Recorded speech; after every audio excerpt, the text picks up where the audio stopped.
what's happening today is a recolonization in a number of ways. Just as that colonization was driven by power and violence and greed, today's colonization is driven by power, violence, and greed. There was a legal juridical concept created to justify it all. It was called terra nullius, the empty earth, the empty land. Wherever you went, if there were human beings, just deny their humanity. The Aboriginals of Australia are not Aboriginals. The Indians are not really fully Indians. They're more like dogs. And the books of that time in the first colonialism, where actually Indians are shown with heads of dogs. And because we did yoga and we did all these things, then obviously we just couldn't be normal human beings.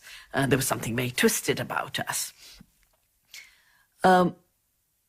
Today, both the empty earth in terms of land, but also empty life in terms of biodiversity, living resources, are being colonized. And one reason I started the movement Navdanya in 1987 was that's the time, just fortunately, I was invited to a meeting on biotechnology, the new emerging technologies to modify living resources. And the entire chemical industry, which was becoming the life sciences industry, as they call themselves, talked about how they had to create a whole new system through patenting, which is ownership of life.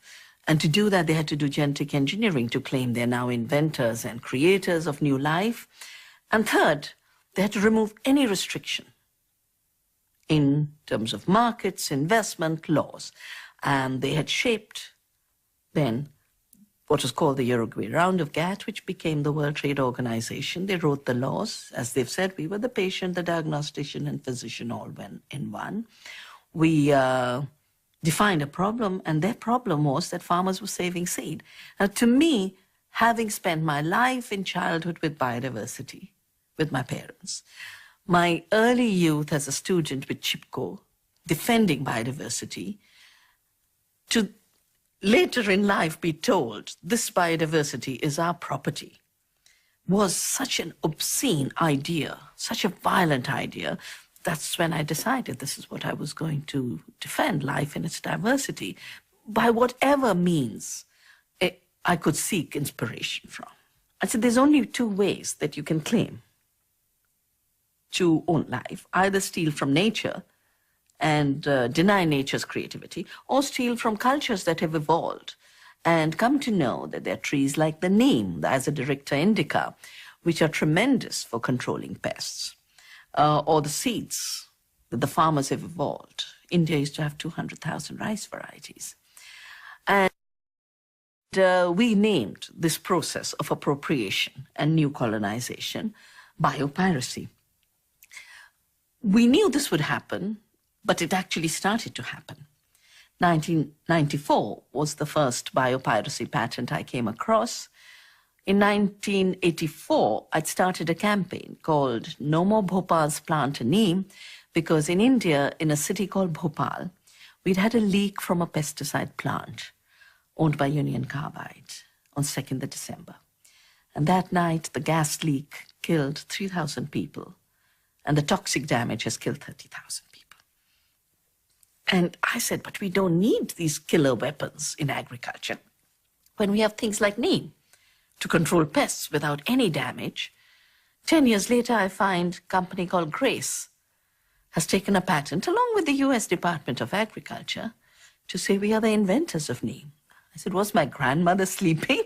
Was my mother, who used neem in our clothing and our grain bins, not having the knowledge that this is wonderful? Did the farmers who'd been using this not have that knowledge? So I decided to challenge that patent, built a huge campaign, collected 100,000 signatures of peasants, of traditional medicine people, of activists, and took those signatures to the European Patent Office, joined with two other women, the head of the Greens of Europe and the head of the International Organic Movement.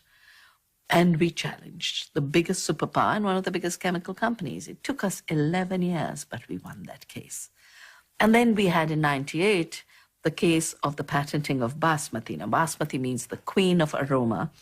It's a rice my valley, Doon Valley, is very famous for. Dehraduni basmati is the highest quality basmati. And a Texas company called Rice Tech, and they think you add tech behind a name and suddenly you're the inventor. They claim to have invented the rice, the plant, the aroma, the cooking of rice, everything. We took that challenge on. In this case, I fought it through the Supreme Court of India and through a movement in the US against the US Patent Office. And we told the US Patent Office, if you don't revoke this patent and strike it down, we will have to rename you the US Piracy and Theft Office, because it's called the US Patent and Trademark Office. And it worked. And they struck down most claims. And then a little later, we find an ancient Indian wheat has been patented by Monsanto. Indian wheats have very low gluten. Most Westerners now have gluten allergy because the wheat has been so super bred for mechanical baking, for industrial production, and all of that has led to increase of the gluten content leading to allergies. So Monsanto said, wonderful market, all of the gluten allergy people. We can sell biscuits to everything. So they patented the wheat plant, its low gluten content, dough made from it, biscuits made from it, any product made from it. And we challenged that too and had that patent revoked. There are two other groups and clusters of mega biopiracy cases right now. One is the appropriation of all the Indian medicine. We started to track and we found 9,000 patents on everything we use in our daily life. And then, because of climate change, there is a grabbing of climate-resilient crops farmers have bred. If you go to Rajasthan, the desert area, or any other part of India, farmers have very strong drought-tolerant varieties. Now the companies are taking patents on drought tolerance. Our coastline has had wonderful salt-tolerant rices. And when we had the Orissa cyclone in the 90s, we saved these rices and distributed them so farmers could do agriculture again, because the cyclone means water comes from the sea and your land is turned salty. And then you can't do agriculture. But if you have salt-tolerant rices, you can. And our farmers who grew these rices then donated 2 trucks of seed to the tsunami victims in Tamil Nadu, who could then bounce back to do agriculture.